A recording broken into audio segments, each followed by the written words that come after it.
Hello, my name is Rebecca Hoda-Kearse, and I'm the Title IX Coordinator and Affirmative Action Officer here at ESF. And I'm going to talk to you a bit about sexual and interpersonal violence. And after I speak with you for about 5 to 10 minutes, I'm going to turn it over to Chris Kozakowski, who is from Vera House, and he's going to be talking to you all about challenging norms. So you can go to the next slide, Chris. In my portion, I'm going to be talking to you about some context and background. We'll also be talking about accessing support, and you will walk away with some resource takeaways and ultimately understand a little bit about the reporting process. Please know that some of the information in this presentation could be slightly triggering. If there at any time you need to step away, it's fine. And also if you would like to access some of our resources like the counseling department, they are always available to support you. Next slide, please. So we have here one of our students that I really like to start with a quote from her, because really this is what it's all about, as we are a small community at ESF, and it's really on us at ESF in creating the community that we want and need in order to be safe and make sure that we're taking care of each other. One of the reasons why Chris and I are doing this today for you is because your professors and the campus at large and our students, we're all invested in creating a great environment to learn, study, and interact with each other. And this is what the student says. Because I know reducing the number of people on this campus who are hurt by interpersonal violence requires everyone doing their part, I pledge to be an active bystander, support survivors of violence, and proactively reinforce campus prevention activities. Ask me how you can get involved too. So this is what I would like to start with, just a joint pledge that we all are going to stand together against discrimination and interpersonal violence. And you will get my information at the end of the presentation. And if you would like to in any way join forces with us to and get involved, there are many different ways that we would really love some student participation to support some of the work that we're doing. Okay, next slide. Okay, so as we talk about sexual discrimination in Title IX, just briefly, the description of sexual discrimination and sexual harassment is: sex discrimination includes all forms of sexual harassment, including verbal sexual harassment and sexual violence by employees, students, or third parties against employees, students, or third parties. And we're going to talk a little bit more about reporting, but I just wanted to share the umbrella of sexual harassment and some really interesting facts that you may or may not know that can help frame some of our discussion today. For example, stalking, that is under the umbrella. 1 in 4 women and 1 in 13 men will experience stalking. As far as domestic violence, partner violence occurs in same-sex couples about the same rates as heterosexual couples. Sexual assault, 1 in 5 women will experience attempted or completed sexual assault during college. And then when it comes to dating violence, up to 1 in 3 relationships have some form of abuse present. So those are some really sobering facts on how sexual discrimination and sexual harassment are key concerns at colleges throughout the country. These aren't statistics just at ESF, this is nationally. Next slide, please, Chris. So when we're thinking just briefly about reporting options, you have a right to make a report to university police, campus security, local law enforcement, and or state police, or of course choose not to report.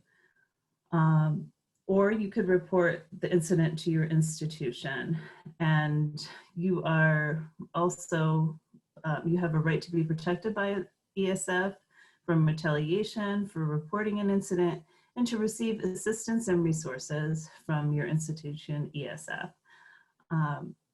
We have many people on campus that are considered responsible employees, responsible authorities, mandated reporters.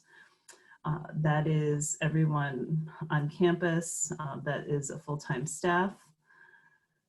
You can come to me or the Deputy Title IX coordinators, and that is Dean Ann Lombard or Amy McLaughlin in Human Resources, or you can go to University Police, as we mentioned earlier, or local law enforcement. Next slide, Chris. There are two different types of employees that you can discuss these types of incidents with.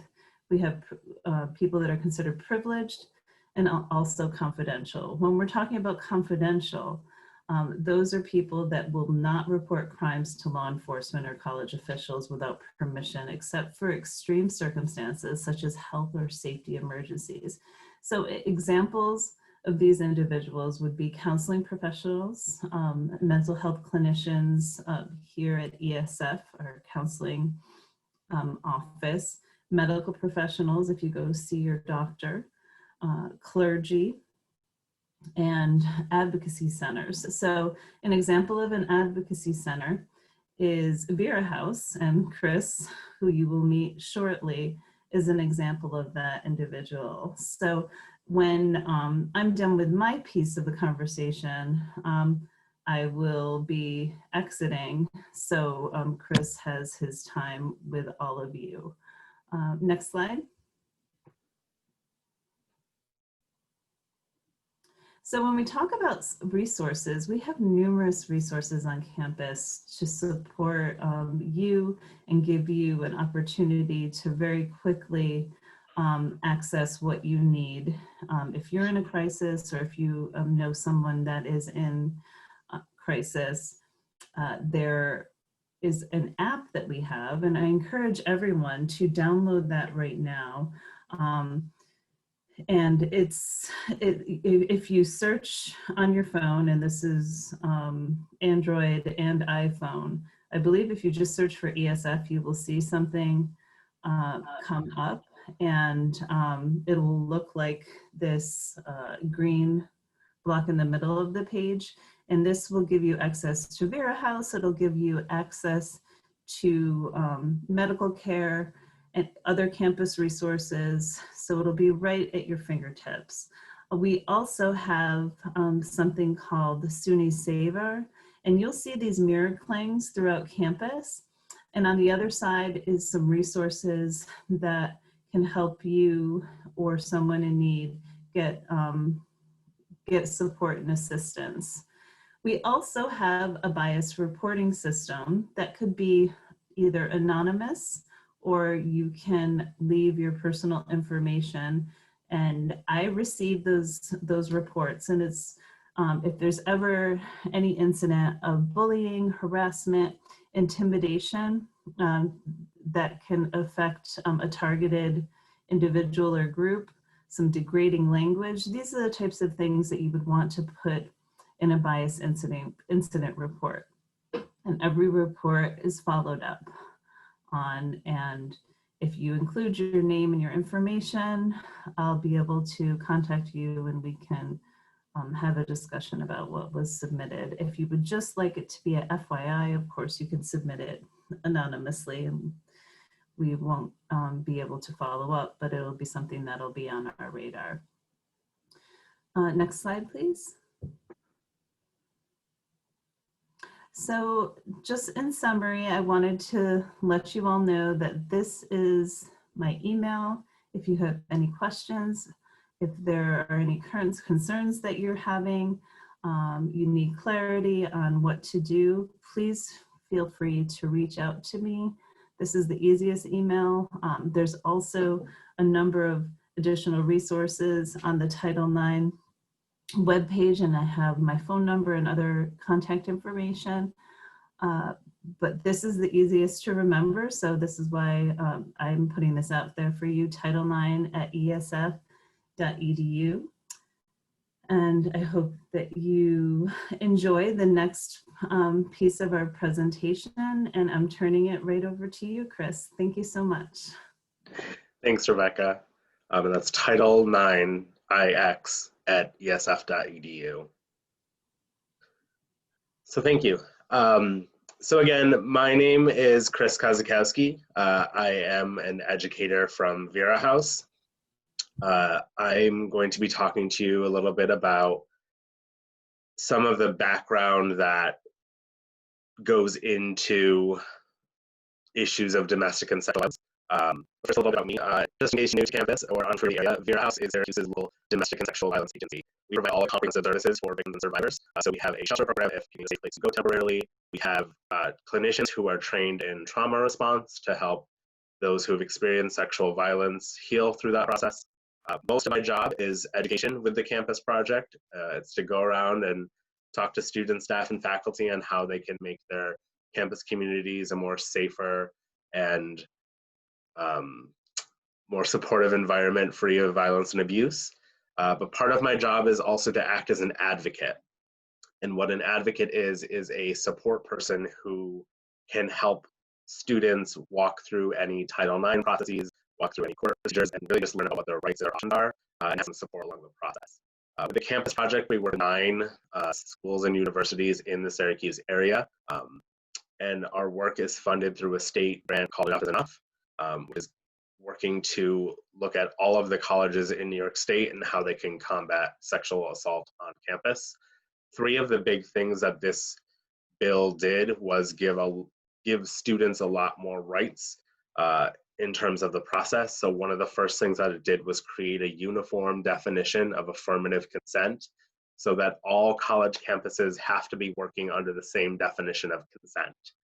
Historically, we've looked at consent as a no means no, which still exists, but this definition looks at the affirmative. So in order for something to be consensual, there has to be a clear verbal and nonverbal yes involved. So a no is not the same thing as a yes. A maybe is not the same thing as a yes. I'm too drunk to even know my own name right now is not the same thing as a yes. And someone passed out on the floor is not the same thing as a yes. There has to be a clear affirmative answer to, hey, do you want to hook up? Yes. The second big thing that this legislation did was create a statewide amnesty policy. So this means that if a student is a victim of a crime, like domestic or sexual violence, and they have been either drinking underage or using drugs at any age, because we don't have laws for that yet, and they're the victim of a crime, they can go to their school and say, hey, something happened to me, and the school can choose to put aside the fact that they were, breaking a student conduct violation by drinking underage or using drugs, and just focus on getting them the support and help that they need. So it removes a barrier of fear that if I come forward, am I going to get in trouble for drinking underage? This also applies to witnesses. So say you're a person who was also at like a party or something and you saw what went down and you want to come forward to support your friend and say, hey, I saw this person do something to them and you were also drinking underage or using drugs, the amnesty policy applies to witnesses as well. And the third big thing that this legislation did was create a new law enforcement unit that is the Sexual Assault Victims Unit in the state police that created a unit that has special training and investigative techniques that students can report to as well if they feel that the local police or the campus security is not enough, that this is an additional layer of access to law enforcement that has a different set of skills. So part of the reason why you're going through this training is because of the Choose Action Network, which is a collective of folks across ESF campus that are coming together from student conduct, from prevention education, from faculty and staff, from Title IX, from law enforcement, to really come together to look at the issues of domestic and sexual violence and work together to create a campus culture that is free of those things. These four circles on the outside of the Choose Action Network are our four main goals of raising awareness, challenging thinking, opening dialogue, and inspiring leadership around these issues to really work together as a campus community to prevent them. And today's presentation will be mostly focused on challenging thinking. So how you can examine social norms that exist in our society that work to perpetuate domestic and sexual violence, and how there are certain factors that enable that to happen. So today will be about understanding those and learning how to challenge those things. This conversation is a little awkward. It's a little weird. This isn't a conversation. You're just listening to me talk. In the normal non-COVID world, this would be a conversation, and it's important that we acknowledge how awkward this stuff can be, talking about it, thinking about it. But if we only live in that space of feeling uncomfortable all the time, then we're never going to have the opportunity to challenge these things. It's important that we embrace these awkward moments and awkward conversations and build the skills and feeling more comfortable talking about domestic and sexual violence so that we can actually do something about it and move forward as a society. And it's important to acknowledge that different issues look different to different people. Not every single person has the same experience with domestic and sexual violence. There's a lot of different pieces of our own identity that come into play, whether it's our gender, our race, our ethnicity, our age. Intersectionality is a term that looks at how the different aspects of our identity intersect and come together, that the experiences of a straight white male and a queer trans woman of color are different experiences, and that applies to domestic and sexual violence as well. So as we're thinking of these things, it's important to keep in mind how our own perspective might shift how we're viewing things and how we're then intervening when something goes wrong. So far as first-year students, you've probably done some work around having to learn a little bit about these issues so far. You've probably had to do an online quiz before you could come to campus, and hopefully you've seen a video of myself and another one of my colleagues during your orientation process, and hopefully that's laid some foundation for this conversation, because today we'll be focusing on how we can move from just being aware of what domestic and sexual violence is into looking at different attitudes and beliefs and how to challenge those things. So to start, when we look at all forms of violence in the world, any different type of violence, a lot of these things can be understood through what causes them. So a lot of people ask, you know, what's going on in the situation? What caused this person to be violent, or what caused the sexual assault to occur? A lot of times when we think about the causes of something like violence, we tend to think about things like, you know, that person just had an anger problem, or, you know, they were really stressed, or they were drunk, they didn't mean it, or, you know, maybe they have a history of something or a mental health issue. These are not the true causes of violence, however. These are factors that exist. These are things that might make a situation worse, but as first-year students, I'm sure you will at some point at least see a drunk person in your college experience, and not every college student's out in the streets MMA fighting. As college students, you'll definitely experience stress, and hopefully you're not walking into every single classroom flipping tables and cussing out your professor. If you did that, you probably won't be here long. But those things are factors. The true causes of violence in relationships and outside of relationships are these two things: Power and control. Any behavior that's violent is a tactic that a person will use to control their partner to feel a sense of power over them. That it's less about the actual action and more about the feeling that as a person, I'm feeling like I'm entitled to a level of power over another person, that this power will make me feel something good. And I'm going to use behaviors like physical abuse or emotional abuse to control my partner's actions to get that sensation of power. It's important that we understand that all of these behaviors are rooted in power and control, because if we can re-understand these concepts, because inherently power is not a bad thing. Power can be a very important tool for working with your peers. To be a good leader, there should be a sense of, I have authority and power in my position. It's when that power is used negatively that causes problems.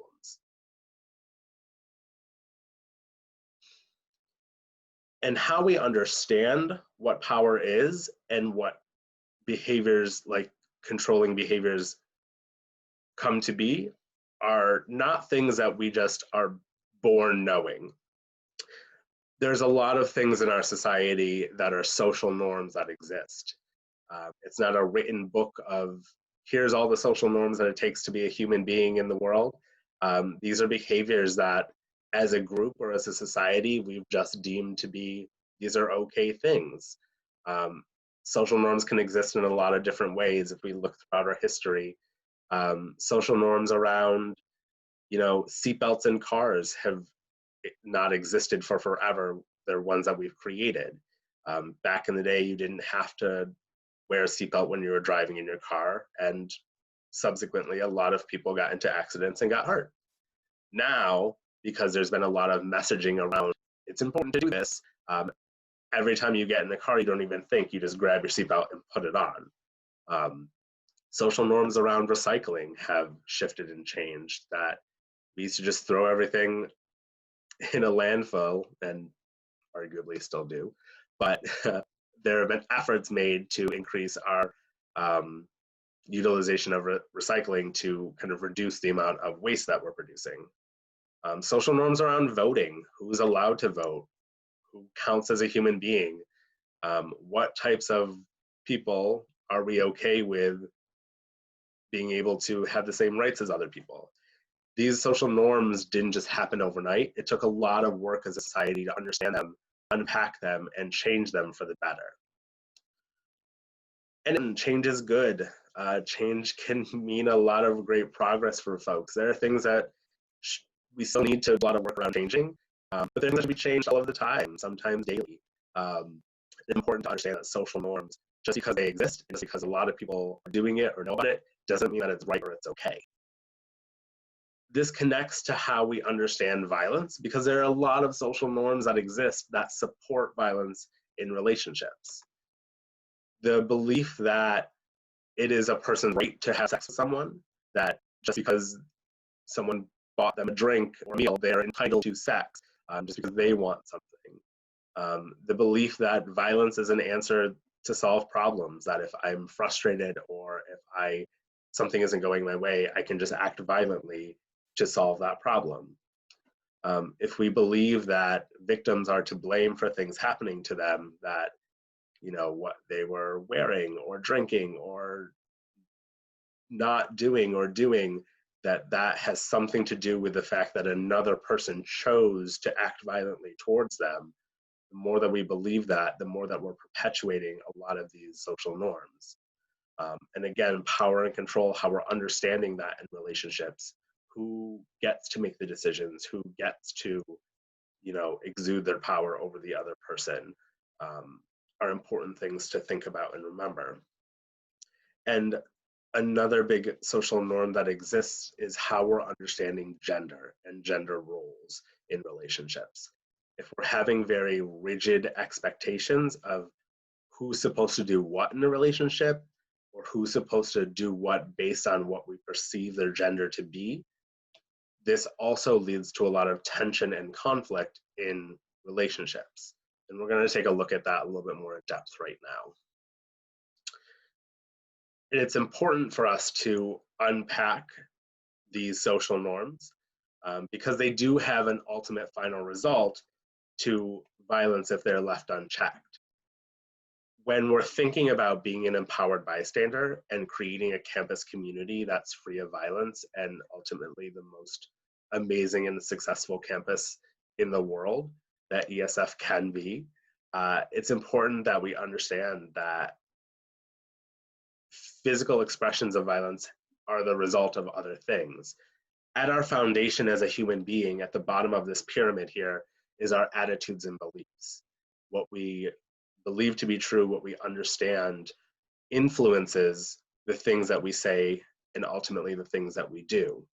If I go throughout my entire life with an attitude or belief that, for example, all dogs are great and all cats are terrible, if that's my core foundational belief, the way that I talk about cats and the way that I'm verbally expressing that, I'll just say that all cats are stupid and I don't care if cats get hurt. And then if those attitudes are left unchecked and nobody challenges me on that, and as I'm talking about it, if no one's saying, hey, that doesn't seem like a good thing to be saying, then the way that I'm physically expressing those beliefs is going to show up. That if I see a cat walking in my path, I'm going to kick it because I don't care about it, because I feel like I'm better than it and that nobody's challenged me on this before. When we're talking about violence in relationships, people's fundamental attitudes and beliefs show up in how they're talking about people and how then they're expressing themselves physically. And when we're looking at gender as a whole, throughout our lives, we get a lot of messaging around our gender and our sex. No matter where we may exist as human beings along a whole spectrum of gender, most of us have experienced messaging along the lines of what it means to be a man and what it means to be a lady. That as men, we're taught a lot of things of what it means to man up, and as women, taught a lot about how to act like a lady. And we put these things into these lovely little boxes of gender boxes that give us these qualities and characteristics of what we're supposed to believe it means to be a good man or a good woman. That men are taught that they're supposed to be tough and strong. They're supposed to like sports, and if they're dealing with conflict, they're supposed to respond aggressively. That you're not supposed to show any emotion. Men aren't supposed to cry. The only emotion we are allowed to express is our anger or our frustration. And that in relationships, we're supposed to be the breadwinner. While women are taught messages around, it's important to be soft and you're not supposed to be as strong and to be more weak. That you're supposed to be really into shopping and makeup and your appearance, that you're supposed to be the submissive one in a relationship, that women are always emotional, and that they're supposed to look a certain way, and in the home, they're supposed to be the more nurturing ones. These expectations are messages that we receive. They're not all inherently bad things. It's totally okay if you're a man and you want to have, a giant beard and jacked muscles and chug beer 24/7. And if you're a woman, it's totally cool if you want to, be shopping 24/7 and be dressed head to toe in pink.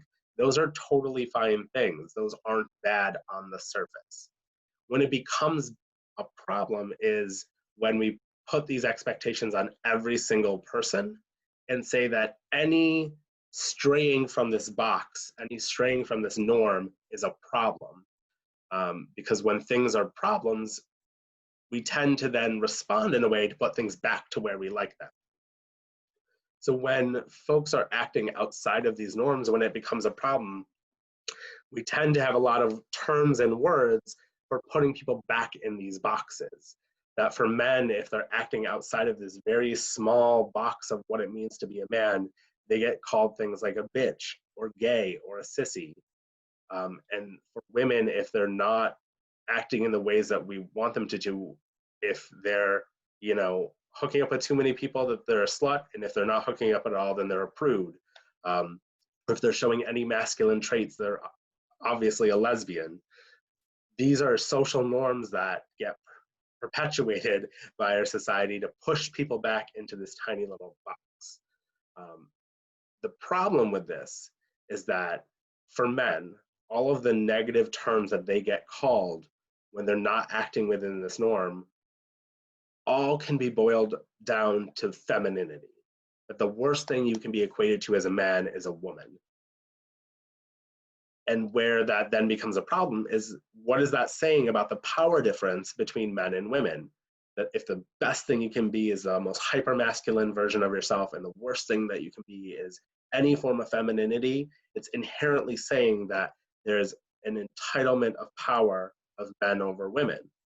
And for women, a lot of the terms that they get called to put them back into these boxes have to do with their body, their appearance, and their access to men, that all have to do with their relationship to themselves. That as a woman, your access to men is more important than your own sense of self. And again, these things aren't always so obvious and aren't always so extreme, but when we're looking at how prevalent these things are, this shows up in a lot of different ways. It shows up in our media, in our television, movies, music. Any commercial that you see or any advertisement tends to rely on a lot of sexist stereotypes to sell a product. Capitalism. How our parents and our family reinforce these norms. As soon as a person finds out that they're pregnant, we've, as a society, developed a lovely new culture of gender reveal parties that we've seen as of late how extreme gender reveal parties can get when folks are using fireworks that are then causing large, massive wildfires. But as soon as a person finds out that they're pregnant, they're looking to see, is it going to be a boy or a girl? Is it going to be blue or pink? What toys are we going to get? Is it going to be a truck or a doll? And those things, again, aren't inherently bad, but it's setting up this, boys get to do adventurous, fun things, women get to be nurturers, and that then carries out throughout our lives and into our relationships. If I'm under the belief that as a man in a relationship, I'm supposed to behave this way, and my partner's supposed to behave that way, when things aren't working right, it causes conflict. This shows up in many aspects of our school and our work life, and it gets reinforced throughout our lives. It's important to understand these things because they then put the seeds for sexism to exist. And it's important that when we're talking about being an empowered bystander, again, when we're seeing violence in relationships, when we see two people in a bar fighting and yelling at each other and swearing, yes, you can intervene at that point, and that's amazing. If you're like, hey, stop fighting in this bar, probably not the best thing to be doing. That's an important way to intervene to prevent violence from happening. But that's after something's already happened. It's important to really look at what are the things going on beforehand that allowed that situation to happen. So when we want to challenge these norms and work to create a more safe campus community, it's important to be an empowered bystander in a lot of different situations. That when we see folks stepping outside of these gender norms, that we're supporting them, that we're not perpetuating language that puts people back into boxes, that we're challenging attitudes and beliefs when they show up. And you can see how these things show up a lot of the times in how people are making jokes about certain things, or as a STEM institution, if a professor is, leaning more towards the men in the class to answer questions than women in the class, because there's a belief that women in STEM programs aren't as equipped. So when these things happen, how can we be open to having a conversation and a dialogue around them to actually challenge this? One of my go-to techniques when I'm hearing like a really sexist joke or a really problematic joke is to just ask a person, why is that funny? I don't get it. Tell me why. And having a person have to explain why their blatant sexism is funny in a joke usually has them walking down a path of, why is this actually funny? Oh, the joke is that I think that men are better than women. And having a person come to that realization allows them to see maybe how their language is something they've not really unpacked before. And it challenges that belief to be able to prevent it from escalating further. So this was just a very brief, short conversation around gender norms and what these can look like. The challenge for you now all is to take this information and do something with it for yourself. The next time you hear something really problematic or see something on whatever social media site exists in this current time, if you're seeing problematic stuff in these spaces, how are you going to challenge it? How are you as an ESF student going to step up and be like, hey, this is me. This is what I believe in. This is what I believe to be right. We all get that gut feeling of when something is wrong. It's what you do about it that makes the biggest difference. Here's my information. Feel free to pause your video now. Our 24-hour hotline is there on the top. That's accessible to anyone at any time, whether they need support or connection to services, or if they just have any questions or concerns about themselves or maybe a friend. My contact information is here on the screen as well. If you have any questions about anything related to domestic or sexual violence, either for yourself or for a friend, feel free to utilize that. Thank you all for watching and have a good rest of whatever time. Thanks.